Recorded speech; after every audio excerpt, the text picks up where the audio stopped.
Hello, I'm going to start the last part of chapter number 11, Intermolecular Forces and Physical Properties. This is an important section because it will deal with the various characteristics of the liquid and its properties and how we define them. And so we're going to start with the beginning. So what are the properties of liquids that we want to first study? And they are vaporization, vapor pressure, boiling point, critical temperature, critical pressure, surface tension, capillary action, and viscosity. These are the characteristic properties all associated with a liquid. And so we're going to find out how these properties are related to the intermolecular forces. Now, before we start any discussion about the properties, we need to know how to describe the liquid state. We find that of the three states of matter, liquids are the most difficult to describe precisely. The molecules in a gas under normal conditions are far apart, and we can consider them to be more or less independent of one another. The structures, on the other hand, for solids can be described because the particles that make up the solids are usually in an orderly arrangement. However, the particles in a liquid interact with their neighbors like the particles in a solid, but unlike solids, there is no long-range order. As a result of this, we can say that the characteristics of a liquid are that the particles are in constant motion, particles are in constant contact. Liquids cannot be compressed, and liquids do not fill the container. The intermolecular forces in this case now become relevant, and the forces that we will be considering are vaporization, vapor pressure, boiling point, critical temperature, critical pressure, surface tension, capillary action, and viscosity. And the last bit of this particular PowerPoint will be, of course, some questions on self-study for review. Liquid, we know that vaporization is the process of turning a liquid to a gas. If a liquid has to be turned to a gas, then it is necessary that we have to supply energy to overcome the intermolecular forces between the molecules in a liquid. This particular force of requiring energy to overcome the intermolecular forces, the process is called as vaporization, and we find that it is an endothermic process. Now, when the vapor liquid turns to a vapor, the molecules from the liquid state turn into a vapor state. Then the vapor that is formed exerts a pressure on the liquid, and it is called as the vapor pressure. Now, if the same vapor pressure is obtained in a closed container, then after a certain amount of time, we see that an equilibrium vapor pressure is exerted. That means the vapor pressure exerted by a vapor over a liquid in a closed container is such that the rate of evaporation equals the rate of condensation. Now, the relative vapor pressure between the molecules are dependent upon the strength of the intermolecular forces. And we know that the intermolecular forces strengths range from strong to very weak. And so the moderate one will, all its properties will lie between the two extremes that are there. So if a compound has strong intermolecular forces, then the vapor pressure is low, the boiling point is high, the rate of evaporation is low, and therefore such compounds, when we come in contact with them, we call them as non-volatile compounds.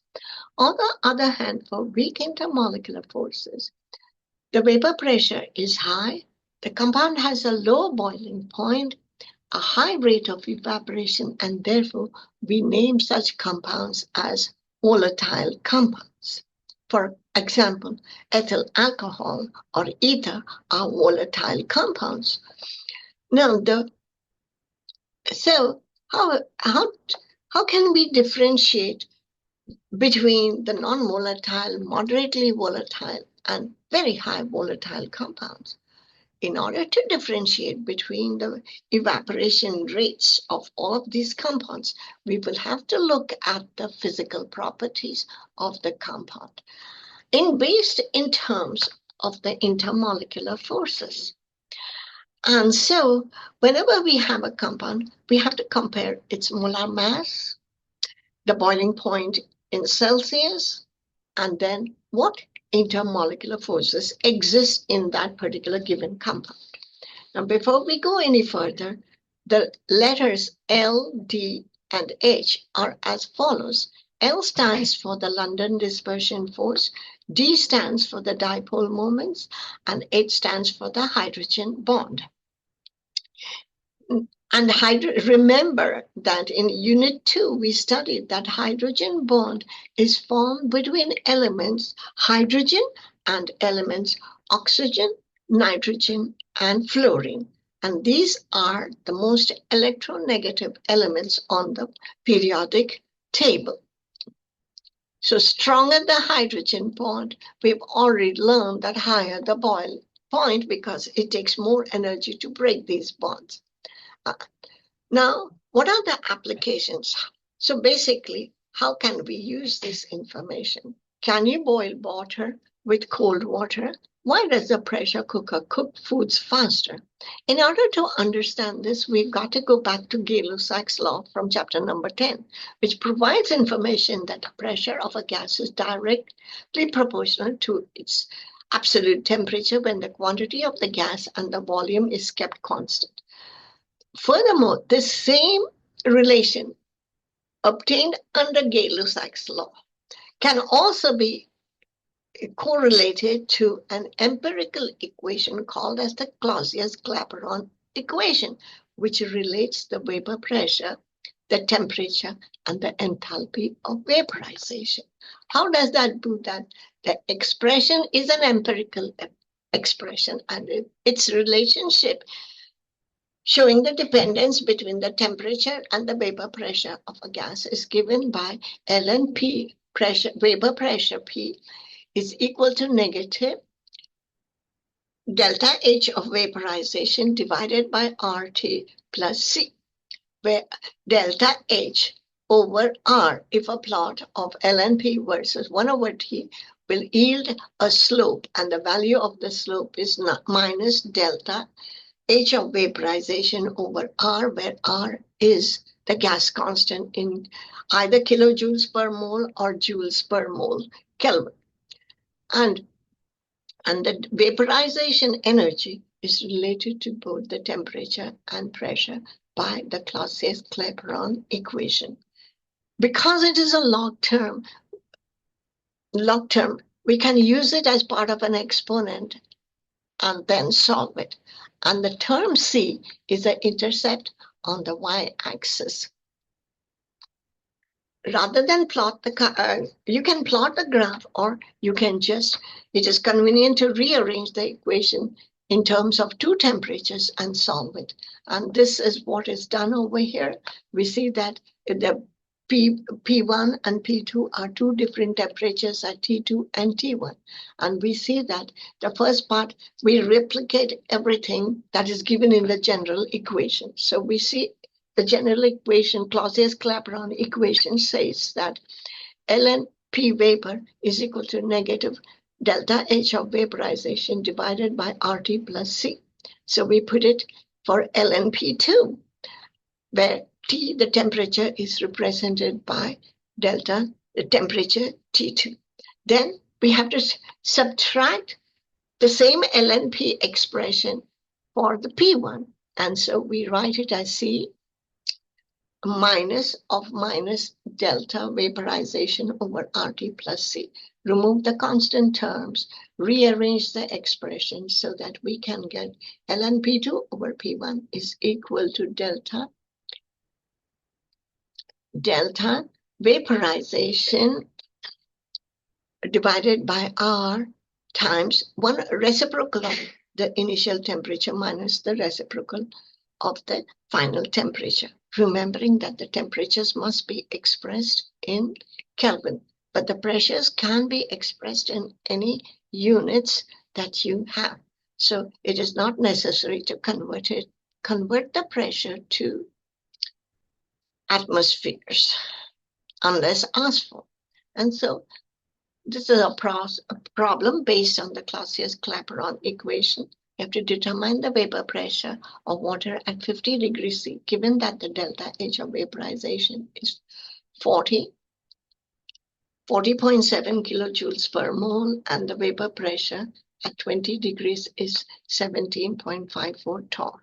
So we can rearrange this and solve it as P1 or P2 over P1 is equal to exponent of delta H over R times the difference between the temperature, 1 over T1 minus 1 over T2, and solve it.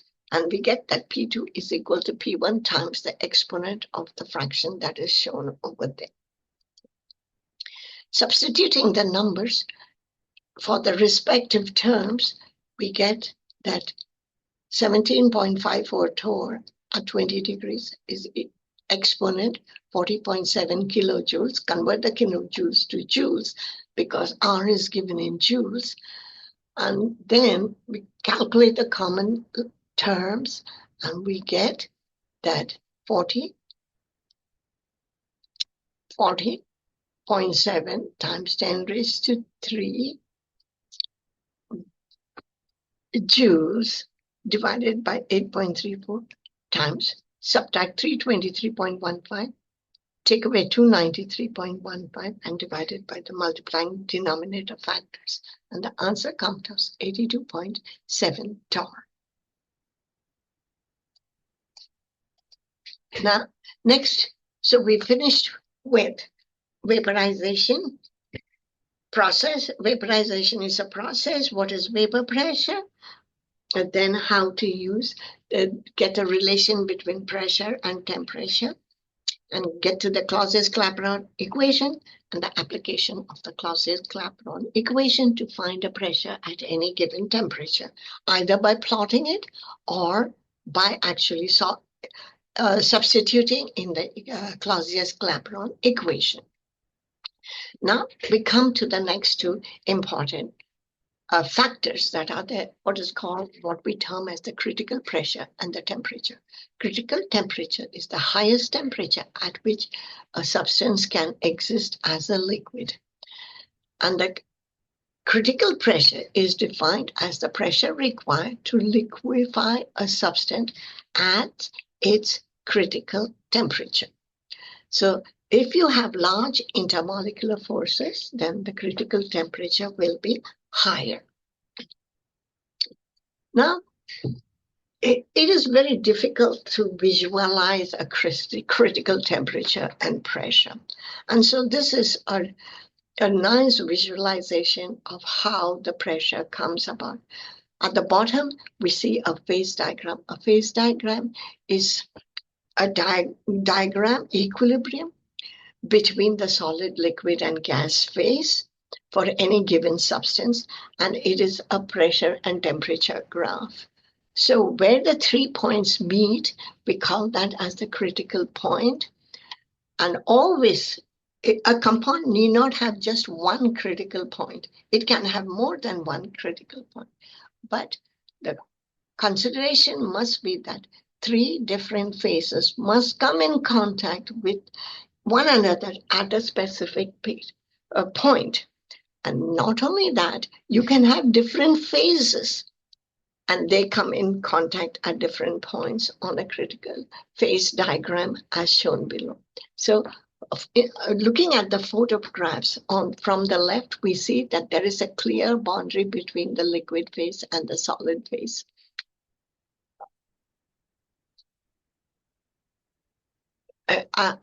In a high pressure vessel. Now, as the temperature, as the gas, the contain high pressure container warms up, we see gradually that the distinguishable phase between the two phases separates out, and we see that a very faint line comes in the middle. And towards the end, we see that at once the critical temperature and pressure are reached, there is no distinction between the liquid phase and the vapor phase. And so we don't see anything. Furthermore, we do not see any separation, and we can almost see that this is a homogeneous phase. That is, it is throughout the same it looks, and this is called as the supercritical phase. And the compound that we used is carbon dioxide. The reason for using that is carbon dioxide has a low critical temperature and not a very high critical pressure, and so it can be used for different functions. This such type of compounds are called as supercritical fluids, and the attractive solvent can dissolve normally insoluble materials used to extract caffeine and food flavorings. And supercritical carbon dioxide dissolves the caffeine but leaves the flavor of coffee intact. Next, we have the surface tension. So we have to explain what it is. Now, one of the things, if you look at any more water, liquid compound in a container, we see that the molecules at the surface behave differently than those at the interior.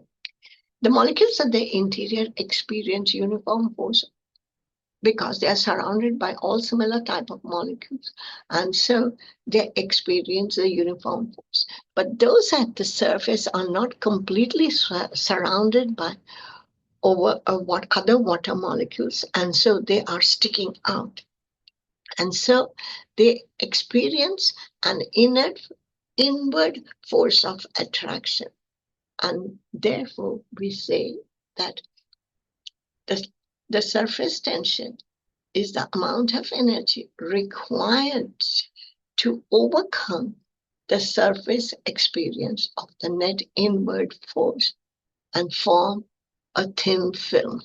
So the energy required to break through the surface or disrupt a liquid drop and spread the material out as a film. Now, because we want to spread it out as a film, then it requires two other forces of attraction or interaction between two forces, and they are the cohesive forces and the adhesive forces. Cohesive forces are forces that bind similar molecules to each other, and adhesive forces are forces that bind a substance to a surface. And so the best example to show the adhesive and cohesive forces is the rise of a liquid in a tube, especially if you use water, and then you can see the shape of the meniscus that is formed.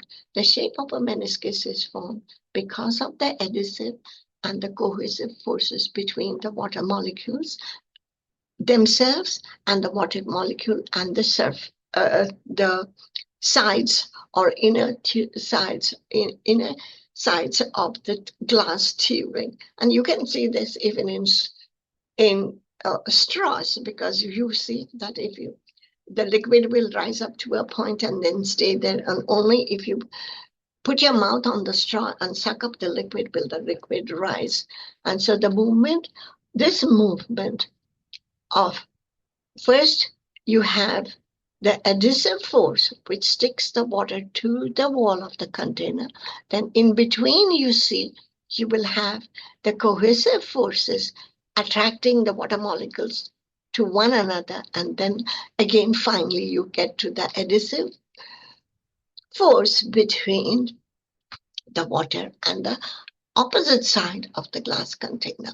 The movement of water, another example is the movement of water across a piece of paper, which occurs because of the bonding between the adhesive forces and the cohesive forces between the water molecules and the OH group in the cellulose present in the paper. Now, there are two types of surface tension that meniscus that you can get.